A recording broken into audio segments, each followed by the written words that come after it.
আপনার ফোনের গ্যালারিতে থাকা যে ছবি বা ভিডিওগুলো আছে, এই ছবি বা ভিডিওগুলো ব্যবহার করার পারমিশন আপনি ফেসবুকে দিয়েছেন কিনা কীভাবে চেক করবেন?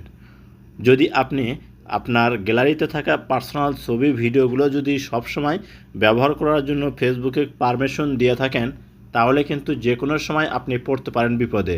তো কীভাবে চেক করবেন এবং চেক করে যদি পারমিশন দেওয়া থাকে বন্ধ করবেন, আমার মোবাইল স্ক্রিনটা লক্ষ্য করুন।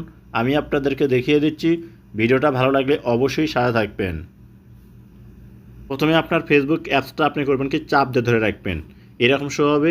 উপরে দেখুন আয়ের মতো একটা অপশন, এখানে ক্লিক করবেন।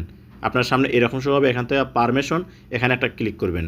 যখন এখানে ক্লিক করবেন এরকম শো হবে। নিচে ফটো অ্যান্ড ভিডিওস এই অপশনটার উপর ক্লিক করবেন। যদি দেখেন যে অলওয়েজ অ্যালাউ অল এটা টিকমার্ক দেওয়া, আপনি করবেন কি অ্যালাউ লিমিট অ্যাক্সেস এটা টিকমার্ক দিয়ে রাখবেন। তাহলে আপনার ছবি আর ভিডিও ব্যবহার করতে পারবে না।